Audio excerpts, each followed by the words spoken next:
everybody, and welcome back to Art a la Carte. I want to introduce you to someone brand new to my studio.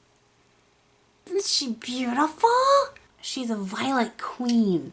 I was walking past the store last week and I saw her on sale for $4 and I loved her so much. I thought, I want to buy her.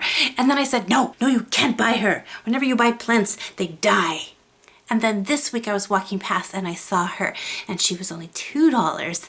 And I thought, she must be mine. So I bought her. While she is not my first plant, a moment of silence.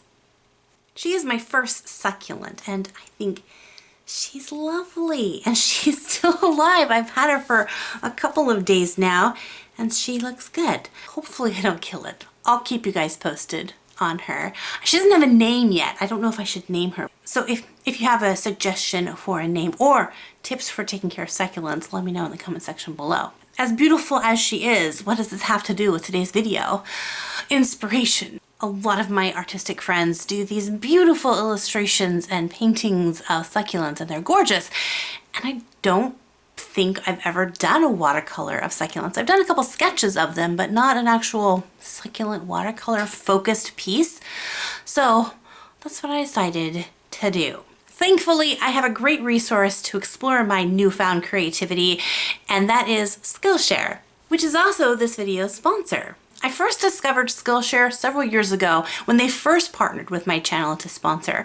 They gave me a free trial membership so I could test everything out and really get to know what Skillshare was all about. Skillshare is a wonderful online learning community where millions of creative people come together to take their next step on their creative journey. There are thousands of inspiring classes. It doesn't matter if you're brand new to art, just dabbling for the first time, or maybe you have been creating for a long time.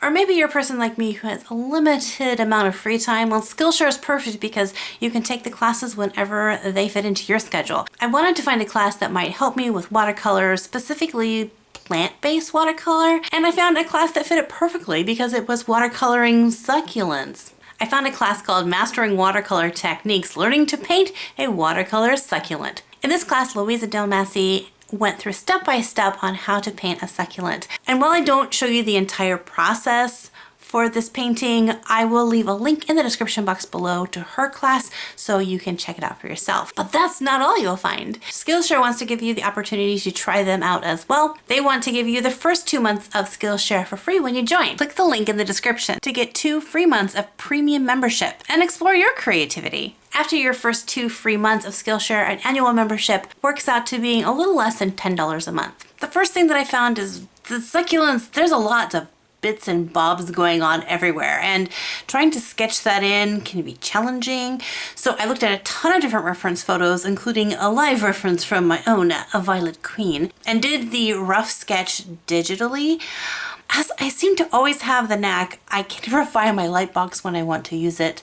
So instead, I used my graphics tablet. So I just turned the lights off in my studio and then taped the watercolor paper on top of the screen, and it worked. Sometimes as an artist, you just gotta use what you have. Another reason that I wanted to do a study with watercolor was because of a realization that I came to over the last couple of weeks. Aside from having a job here on YouTube, I also work at my local art museum. I am the kind of director of the education department, so I plan classes and work with instructors and teachers and help them get everything set up. And we have the sweetest, most wonderful watercolor teacher at our museum, and I was sitting and chatting with her and talking about watercolor and came to the realization that I have so much more to learn about this medium. Now, watercolor is the one medium that I have done the most work in. I've been watercoloring for the last 20 years. Even with the 20 years of working in watercolor, there's still so much to know and to learn about this medium. If you are on your own artistic journey and you're thinking, I'm never going to be as good as somebody else, just know that that person is also going, I still have so much to learn. And that's one of the best parts about art, is that there's always something new to learn and something new to discover. So now that my sketch is transferred over into my watercolor paper, it's time to begin my study.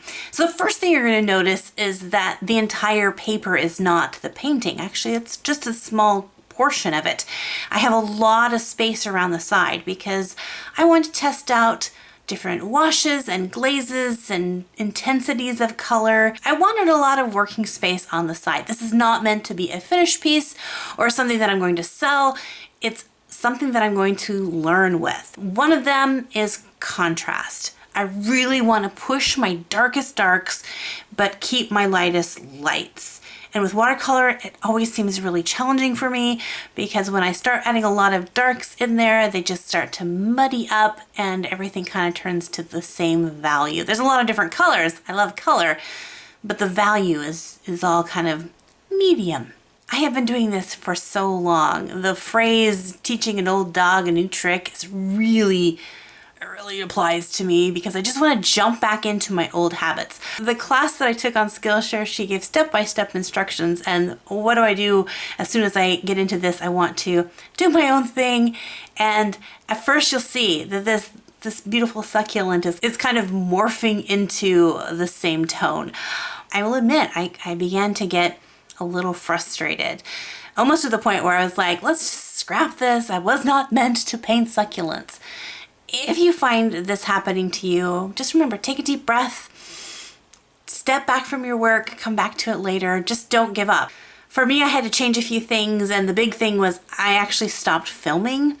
I think there was an additional pressure because I knew you guys are watching, and by the end of this painting, which I thought would take me an afternoon, ended up taking me 3 or 4 days. Not full days because I have work and other things I have to do, but during my free time I would paint on this, so it took me about 5 days of individual painting times with this piece, but I like it. It didn't turn out what I saw in my mind, and what I saw in my mind was much grander and much more detailed, but it's a step. It's a step in that direction, and that's what a study should be. It shouldn't be about creating something that's 100% perfect. It's about creating progress, that you should see that you've learned something in this. Whether it's big or small, you've learned something, and that's the whole point of a study. But I felt I achieved the goal of getting my darkest darks and my lightest lights. At first, I lost the lights in this. If you saw earlier, it was pretty dark, but with watercolor you can go back in with a kind of a damp brush and pull up a lot of your color. That helped me to add some highlights. I also went in with some gouache and kind of tapped in a little bit of highlights in there. But every time I did one of these succulent plants, I learned something new. If you're wanting to push yourself in art, doing studies like this is really important. And definitely having resources like Skillshare can help you out with that process. So again, a big thanks to Skillshare for sponsoring today's video. Thank you guys for watching my video. If you're brand new to my channel, hit that subscribe button so that you don't miss out on any future videos. And as always, God bless you guys, keeping creative, pushing yourselves to being even better at whatever you're doing, and we'll see you in the next art video. Bye-bye!